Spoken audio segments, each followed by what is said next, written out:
իմաստություն մեզ տա, ոչ միայն մեր լսածները հիշելու, այլ նաև ու մանավանդ պահելու և գործելու համար։ Այսօր մեծ պահքի 7-րդ օրն է, արդեն 7 օր է, որ եկեղեցին իր հավատացյալ հոտով պահոց օրերի մեջ ենք, երկրորդ շաբաթն է և այս շաբաթը իր անվանումն ունի ծննդոց գրքից, այն անվանվել է արտաքսման կիրակի, որովհետև ծննդոց գիրքը ներկայացնում է, թե ինչպես Աստված մարդուն դրախտից արտաքսեց։ Եկեղեցական օրացույց այո, կոչվում է արտաքսման կիրակի, բայց և նաև գալիս է մեզ հուշելու, որ այս օրը կարծես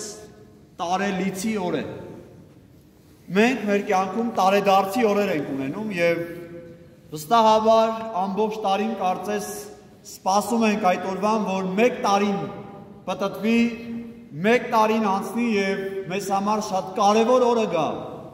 որ այդ օրը պիտի մենք ուրախանանք կամ հիշենք, որ ծնվել ենք, կամ շատ կարևոր իրադարձություն է եղել այդ օրը մեր կյանքում և սկսենք մտածել այդ իրադարձության մասին, դրական իմաստով, ուրախանանք այդ ուրախությամբ, բայց այս օրը, այո, տարելից է, որովհետև տխրության օր է մեզ համար, որովհետև աշխարհի մարգության պատմության մեջ, այո, շատ ու շատ մենք կհիշենք վատ օրեր, պատերազմի օրեր, երկրաշարժի օրեր, ցեղասպանությունների օրեր, ինչպես որ ապրիլի 24-ն ենք մենք, այդ տարելիցը կարծես հիշում ու հիշատակում, այնպես էլ այսօրը սիրելիներ, մենք արտաքսման մարդու դրախտից վտարման օրը պիտի հիշենք։ Եվ իհարկե շատ հոգևորականներ պատմության մեջ տարբեր դարերում այս թեմայով շատ ու շատ քարոզներ են խոսել և հավատացած եմ, որ կասեք ծեծված թեմա է, բայց ինչքան էլ որ ծեծված թեմա է, սիրելիներ, միևնույնն է, այդ թեման հիշելով, Ադամի և Եվայի պատվիրանազանցությունը անգիր իմանալով, այն ուղղակի մեզ համար կարծես դարձել ենք պատմություն, որ մեր երեխաներին պիտի պատմենք, բայց մի տեսակ նաև չենք ուզում այդ պատմությունը պատմել, որովհետև շատ լավ հասկանում ենք, որ այդ մեր կյանքի սխալման պատմությունն է և ամաչում ենք, որովհետև յուրաքանչյուրդ այսօր այստեղ կանգնած այդ պատմությունը հիշելով, պատվիրանազանցությունը հիշելով, թերևս հիշում եք ձեր առաջի մեղքը, թե դուք առաջի անգամ ձեր և Աստծո հարաբերությունները երբ խարխլեցիք, երբ մեղք գործեցիք և այդ մեղքի պատճառով ինքներդ հեռացաք Աստծուց։ Գիտեք, Աստված տարբեր անուններ ունի։ Այսօր նաև որոշակի վիճաբանություններ կա եկեղեցիների և կարծեցյալ եկեղեցիների միջև, թե իրականում ինչ է Աստծո անունը և մարդիկ ավելի շատ ընկած են այդ փնտրտուքով, որ իմանան Աստծո անունը, բայց ես հավատացած եմ, որ յուրաքանչյուր քրիստոնյա, ով աղոթական կյանք ունի, ինքը գիտի Աստծո անունը, շատ լավ գիտի և ճանաչում է Աստծուն, և գիտի, թե ինչ անունով պիտի կանչի իր Աստծուն։ Հաճախ նաև լսում ենք, որ Աստված սեր է, ուրեմն Աստծո անուններից մեկը հենց սերն է, բայց ինչքան որ կարող ենք ասել, որ անունը սեր է, կարող ենք նույն կերպ ասել, որ Աստծո անունը երջանկություն է, ուրեմն Աստված ոչ միայն սեր է, այլ նաև Աստված երջանկություն է, և իր անուններից մեկը հենց երջանկությունն է։ Եվ այո, իր պատկերով և նմանությամբ ստեղծած մարդը ևս իր Աստծո նման, ինչպես պիտի սիրի, այնպես էլ նաև կարող է երջանիկ լինել և երջանկացնել, սիրելիներ։ Հետաքրքիր է, որ մենք մեր կյանքում շատ այսպես պարտականություններ ունենք, որը որ պիտի կատարենք։ Ապրելու համար այդ պարտականություններից մեկը ուտելն է։ Համոզված եմ, որ յուրաքանչյուրս մտածում ենք ամեն օր ուտելու մասին, բայց ոչ միայն այն մեզ համար պարտականություն է, որ կշտանանք և ապրենք, այլ վերջին հատվածում մի տեսակ այն պոչի մասում երջանիկ լինելու ցանկությունը կա։ Ինչի ենք ուզում ուտել։ Համոզված եմ կհամաձայնեք ինձ հետ, որ ուտելը շատ հաճելի process է։ Եվ մենք հաճախ փորձում ենք մեր սիրած ուտելիքները պատրաստել եւ պատրաստելուց հետո շատ հաճույքով, հաճույք ենք չէ՞ ստանում, երբ որ համեղ ուտեստ ենք ուտում։ Ուտում ենք այն։ Հաստատեցին երեխաները։ Քնելը եւս մի տեսակ սիրելիներ ապրելու համար շատ կարեւոր է, բայց պոչը դարձյալ երջանկության զգացում կա։ Երջանիկ ենք լինում, երբ որ լավ քնում ենք։ Շնչելը մանավանդ COVID-ի ժամանակաշրջանում ինչ պրոբլեմ ունենք, ինչի պրոբլեմ ունենք։ Թթվասնի։ Չէինք կարողանում շնչել։ Բայց հենց շնչում էինք, լավ էինք շնչում, կարծես երջանկության զգացողություն ունենք, որովհետև կարողացանք նորմալ թթվածին ստանալ։ Ուրեմն սիրելիներ, այս ամենը արվում է մի տեսակ նաև երջանիկ լինելու համար։ Դուք ինչու եք այսօր այս տաճարում։ Մոտ ժամուկես 2 ժամ եկել եք այս սրտին ոտքի վրա կանգնել եք։ Ինչի համար եք եկել։ Խորքում դարձյալ, որ երջանիկ լինեք։ Լսեք մի բան, զգաք մի բան, ապրեք մի բան, եւ այդ մեկ բանը, որ ձեզ երջանկացնի սիրելիներ։ Այո, դուք եկել եք որպեսզի երջանկանաք։ Մարդիկ էլ կան, որ այսօր այստեղ չեն։ Ինչու չեն եկել։ Դարձյալ որ երջանիկ լինեն։ Ուր են գնացել։ Այնպիսի տեղեր, որտեղ որ իրենք երջանիկ կլինեն։ Այսինքն, եթե ձեզ հարցնեմ, թե ինչ է երջանկությունը, ամեն մեկը այս տաճարում կանգնած ձեր պատկերացումներն ունեք երջանկության մասին։ Բայց երներ, պատասխանները իհարկե տարբեր են, բայց ես ուզում եմ առանձնացնել մեկը։ Երջանկությունը գոհունակություն ապրելու այդ ցանկությունն է։ Եվ նաև երջանկությունը բավարարված լինելու այդ մտածումն է։ Տեսեք մարդիկ ինչ են գնում թեկուզ եւ մեղք գործելու, որովհետեւ իրենց ունեցածով բավարարված չեն։ Եվ ես կարող եմ ասել, որ յուրաքանչյուր մարդու դեպի մեղքը տանելու ցանկությունը եւ կամ մտածումը հենց այդ բավարարված չլինելն է։ Ինչու են մարդիկ սպանում, որովհետեւ բավարարված չեն, ուզում են ուրիշինը ստանալ, իրենց ունեցածը իրենց համար քիչ է։ Բժիշկը ինչի է բժշկում, որովհետեւ բավարարվում է, երբ որ տեսնում է մեկին առողջացած։ Հոգևորականը ինչու է քարոզում, որովհետև երբ որ տեսնում է, որ հավատացյալը այդ խոսքով սկսում է իր կյանքի որակը փոխել եւ սկսում է ավելի լավ ապրել, այդ հոգևորականը այդ քարոզից եւ ինքը իրենից գոհ է այլևս։ Ուրեմն մեր կյանքի մեջ բավարարվածությունը հենց սրտի եւ մտքի այդ ամբողջ այն ինչ որ մենք ցանկանում ենք ունենալ ստանալն է։ Տեսեք Ադամն ու Եվան դրախտում երջանիկ էին, բայց իրենք թշնամի ունեին այստեղ։ Գիտեք, երջանկությունն էլ թշնամի ունի։ Եվ ով է երջանկության եւ ի՞նչն է երջանկության թշնամին։ Նախանձը, սատանան, դարձյալ չբավարարվելն է։ Երբ որ դու անընդհատ ձգտում ես ավելին, երբ որ դու քո ունեցածով չես գոհանում, Ադամն ու Եվան դրախտում Աստծո հետ բարեկամ էին, բայց իրենց այդ բարեկամությունը կարծես չէր հետաքրքրում եւ մի տեսակ այլ բաներ էին փնտրում իրենց կյանքում։ Մի հրաշալի աղոթք կա երեկոյան ժամերգության մեջ, որ մենք հաճախ ասում ենք. Փառք քեզ Աստված, փառք քեզ, հաղագս ամենայնի Տեր, փառք քեզ։ Պատկերացնում եք, որ Ադամն ու Եվան այնինչ որ ունեին, գոհ լինեին դրանով։ Եվ երբ որ սատանան մոտեցավ նրանց եւ ասեց, որ գնացեք այս արգելված ծառի պտուղը կերեք, իրենք կարող են հետեւյալ այս նախադասությունն ասել. Փառք քեզ Աստված, փառք քեզ, հաղորդես ամենայնի Տեր, փառք քեզ։ Եվ սատանան կհասկանար, որ Ադամն ու Եվան, այն ինչ որ Աստված իրենց տվել էր, այդ ամենով այլևս գոհ ու շնորհակալ էին Աստծուն։ Իրենց այլ բան պետք չէր։ Ինչ է ասում Քրիստոս, նախ առաջինը երկնքի արքայությունը փնտրեցեք եւ նրա արդարությունը եւ մնացածը ձեզ կտրվի ավելիով։ Իրականում սիրելիներ Ադամն ու Եվան այդ երջանկությանը հասնելու համար ոչինչ չէին արել։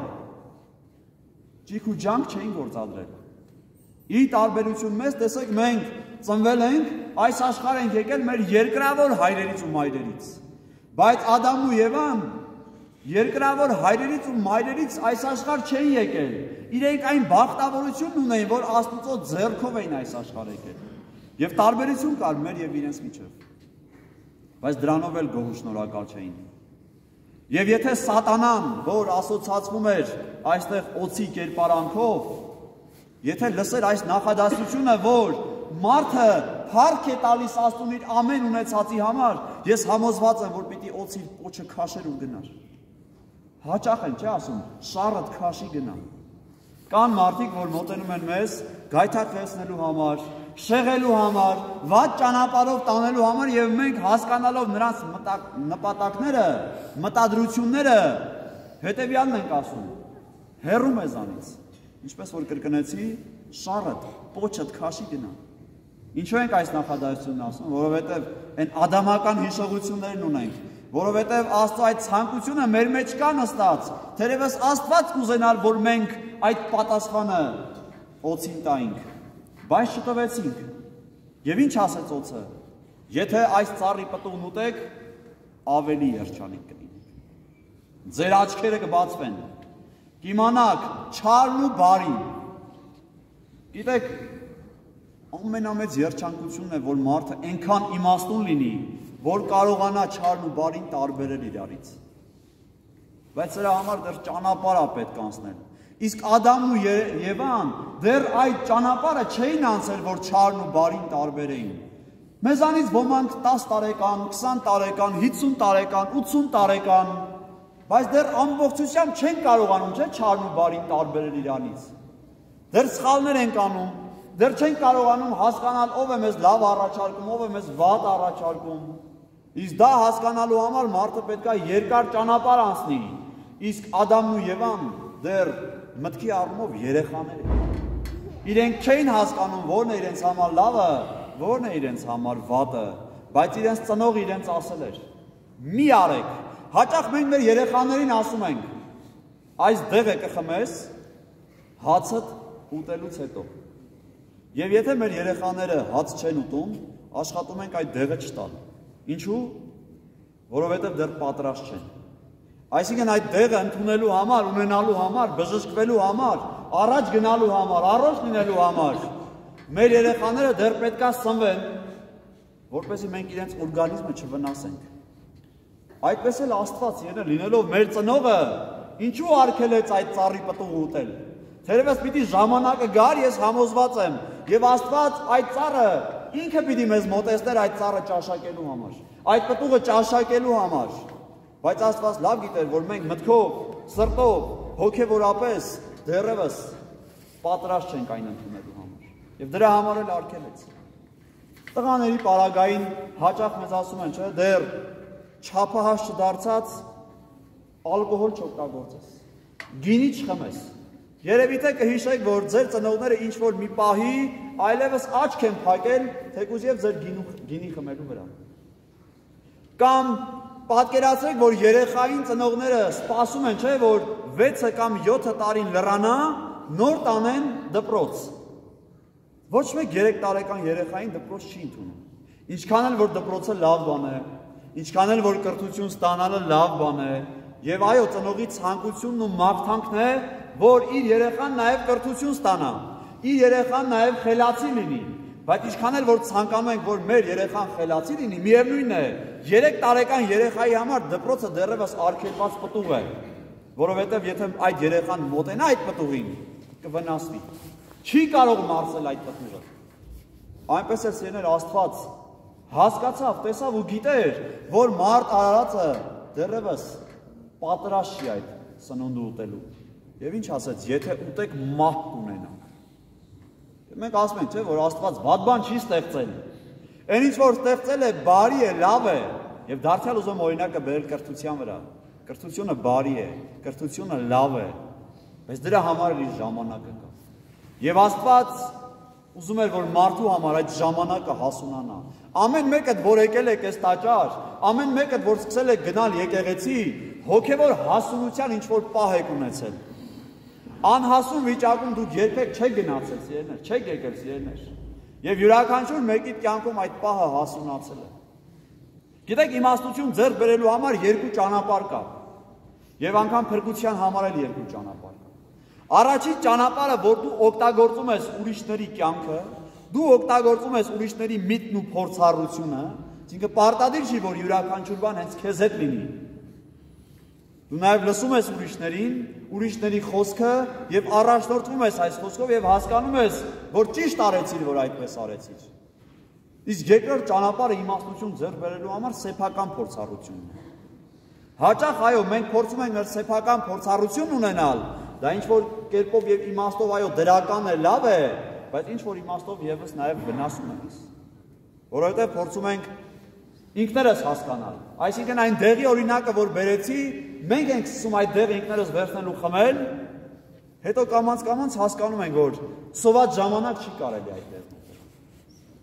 Եվ ինչ ասեց Աստված նրանց Եդրի պարտեզում, ասեց մի կերեք, որովհետև այո մահ կունենաք։ Իրականում մարդ արարածը անմահ էր ստեղծված, իսկ մահը տրված էր կենդանիներին, անասուններին, այսինքն դրախտի մեջ էլ մահ կար, բայց այն տրված էր կենդանիներին,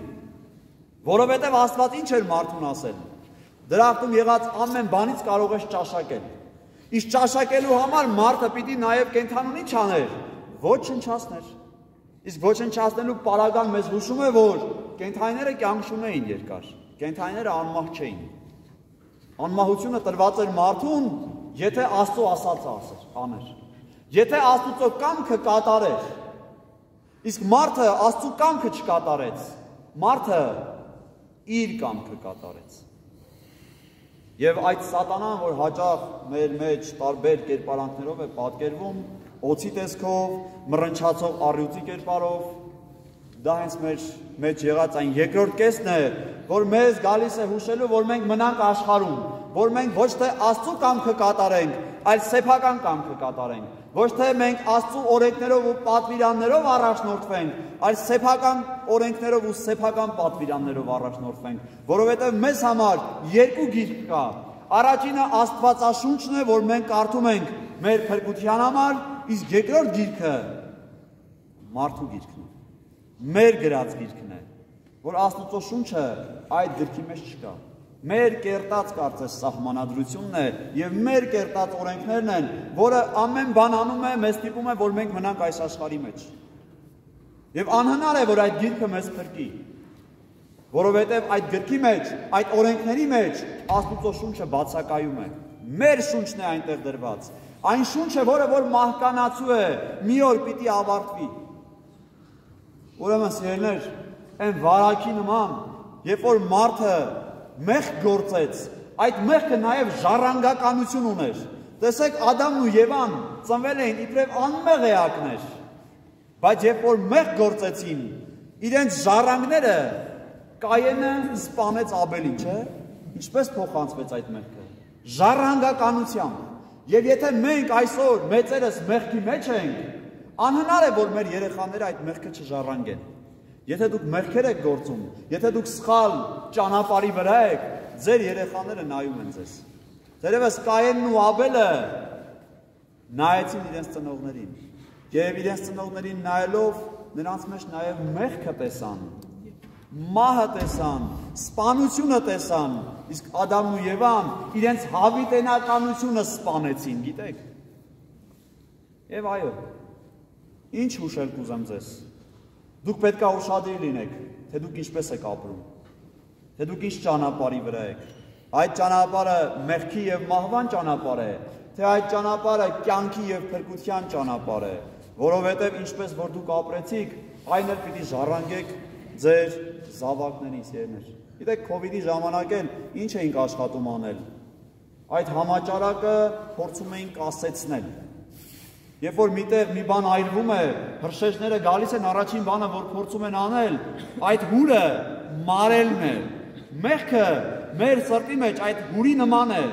կիզիչ է, վառող է մեզ, վերացնող է մեզ, եւ հաճախ Աստծո ջրերն են մեզ անհրաժեշտ, որ կարողանան մարել այդ մեղքը, այդ վարակը, այդ պանդեմիան, սիրելիներ։ Եվ այո, բժշկի նման պիտի գործենք։ Աստված, որովհետև մեզ համար բժիշկ է, չէ՞։ Մեր մեղքերը բուժող, մեր վերքերի վրա բալասան դնող։ Եվ այո, Աստծո պատկեր ու նմանություն ունենալ նշանակում է Աստծո նման լինել բժիշկ։ Բժշկել ինքներս մեզ սեփական մեղքերից, սեփական հրերից, որը որ մեզ պիտի այրի, որը որ մեզ պիտի ոչնչացնի։ Ուրեմն այդ հուրը կարող ենք մարել, այդ վարակը կարող ենք մարել միայն ապաշխարության եւ աղոթքի շնորհիվ։ Սիրելի հավատացյալ քույրեր եւ եղբայրներ, իսկապես այս անցնող շաբաթը մեզ համար շատ կարևոր է, որ մենք լցվենք աստվածային ջրերով, որովհետեւ անգամ հրշեջները, եթե պիտի գնան ինչ-որ բան մարելու, իրենք իրենց հետ պիտի ջուր ունենան։ Առանց ջրի ոչինչ չես կարողանում։ Այնպես էլ դուք ձեր մեջ այդ կենդանության կյանք տվող ջրերը պիտի ունենաք, որպեսզի երբ որ մեղքը փորձի ձեզ այրել, ձեր կյանքի մեջ ինչ-որ բան, լավ կառուցած մի բան, աստվածային այդ պատկերը փորձի այրել ու վերացնել ու մոխրացնել, սևացնել, կեղտոտել ամեն բան, կարողանաք ճիշտ ժամանակին այդ փրկության ջրերը տեղ հասցնել, որպեսզի կարողանաք մարել, փրկել եւ նաեւ կարողանաք ապրել Աստծո կամքով։ Ամեն։ Տիրոջ սերը, շնորհն ու ողորմությունը մշտապես ձեզ հետ լինի, այժմ եւ միշտ եւ հավիտյանս հավիտենից։ Ամեն։ Փառքի վստահացես դու Տեր Հիսուսով, քեզ մեզ իմերած եւ Տեր շնորհի ողորմության յուրով, ամենակարևորը Պահպանիչ եւ հույս հավատացելոց Քրիստոս Աստված մեր պահյա, պահպանյա եւ օրնի ազգս հայոց, եկեղեցիս Հայաստանյայց եւ սահմանածներոց եւս առավել օրնյա Տեր առաջիկացյալ հավատավոր եւ ուխտավոր ժողովուրդս քո ընթովանյալ սուրբ եւ պատվական խաչի վտխովի խաղաղության փրկիա ազատյա հերևելի եւ աններևույթ թշնամուին արժանավորյա գոհությամբ փառավորել ըսկեզ ընթոր եւ ընծրկուղույթ այժմ եւ միշտ եւ հավիտյանս հավիտենից ամեն ունեցիկս Տեր ամենայժան օգնություն նորայի վերան օրնյալ եւ երուկի շնորհացուր փոքվույն երթայքի խաղաղություն եւ Տերեն մեր Հիսուս Քրիստոս եղիցի ընձեզ ընդ ամենեսյանս ամեն Փառք տանք Աստծուն այսօրվա համար իսկապես պետքա գոհ լինել որ կարողացել եք գալ հասնել պատարագի մասնակցել Աստծո խոսք լսել ամենամեծ գոհության զգացողությունը կարելի է ունենալ այս ժամերի համար։ Շնորհակալ եմ։ Աստված օրհնի ձեզ, հաջողություն ձեզ։